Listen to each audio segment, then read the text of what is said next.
Good evening. This is beginning of lectures of theological anthropology. That's the formal name for it, but the doctrine of man. I'm going to. It's actually one of my favorite parts of Christian theology. So I'm going to start off with. It's kind of like review, but just so that we have a good platform to start. So let's go. God as creator. That's the heading title. As the creator of everything in Genesis 1:1, and the completer of history, that is Revelation, and the recreation of the heavens and the earth and everything that happens in Revelation. The Bible describes him, that is God, as the praiseworthy source of all that there is. So when we study God's creating, sustaining, completing power, the appropriate response is worship.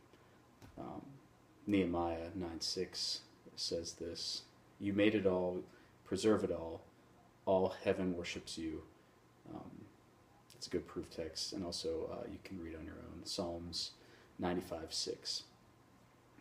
God's personal power is observed in his creation, especially when he creates mankind. He displays his personal power.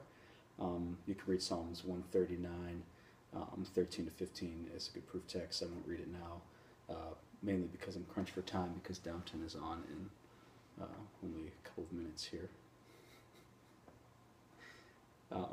The nature of mankind is we are created in God's image. Everyone knows that, right? That can be seen in Genesis 1:26-28. You can read that he created men and women in his image. But again, that's something new.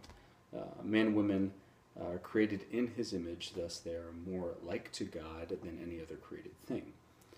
That's pretty basic.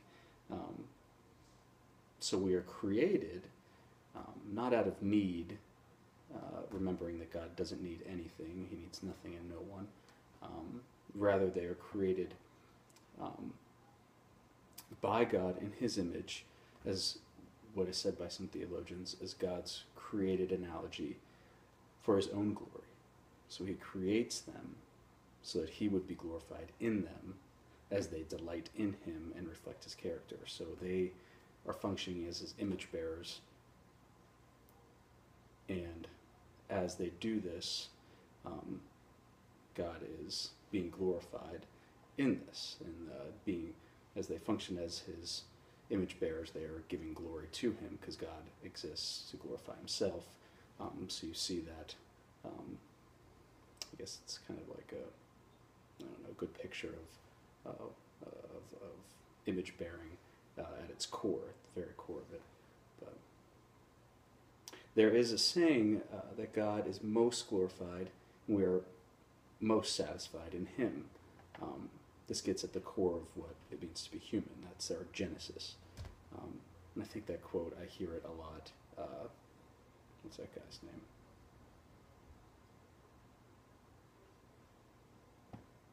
What's that theologian's name? He's a pastor, Reformed guy, Minnesota. The marriage thing. What's that guy's name? The marriage thing? Yeah, remember we watched that marriage thing in Boston? What's that guy's name? Piper, John Piper. Wow. Sorry about that. We are built then for a relationship, to find our greatest joy in God. That is in our relationship to him, is to find our greatest joy in him.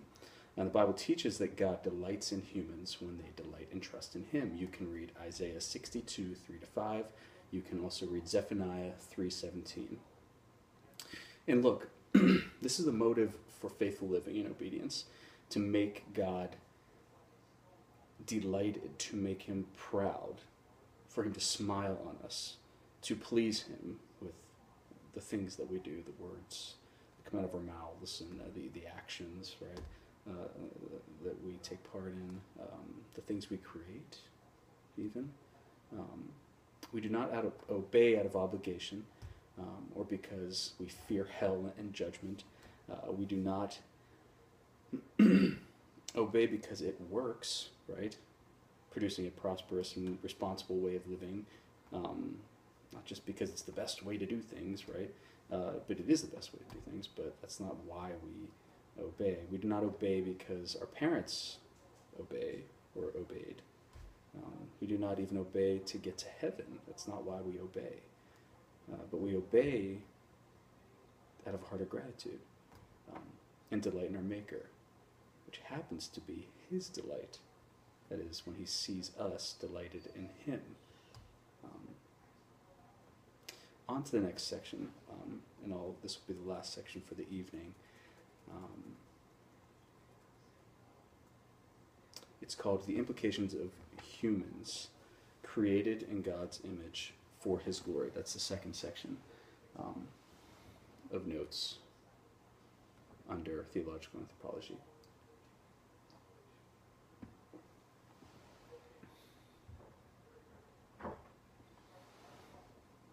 Since God is the Creator, we are utterly dependent upon Him for all we are and all we have. That is meaning, purpose, relationships, possessions. We depend on God for them all. He has given us them. He sustains them. This dependence should lead us to humility and a sense of accountability before the Maker, says Paul in Romans 9:20-21. So what is the meaning and purpose of all life since the beginning? That's the age-old question, and that's found, really, in God's personal creation of human beings. The answer to that question is found in Psalm 139:13-16. What's the purpose and meaning of life? The Bible has answers to that question. God is the creator of all. He's to be recognized as the all-powerful, all-knowing, wise, good judge of all, who answers to no one, but to whom everyone must provide an answer, both angelic and human, says Romans 9:20-21. Again, I'd read it, but Downton is coming quickly. We begin, misspoke. We are products of Western society, children of the Enlightenment. We are ultra-humanistic. We have nothing really new regarding our relationship and view of God since Eden. That's Genesis 3. Man and women were placed in Eden, two very good people in a very good place. Not perfect, mind you. The Bible never says perfect, but we were to find our ultimate satisfaction and delight in God, the giver of life and everything else. Even the blessing of the greatest gift to man, that is woman, we were given that. But what was the fall?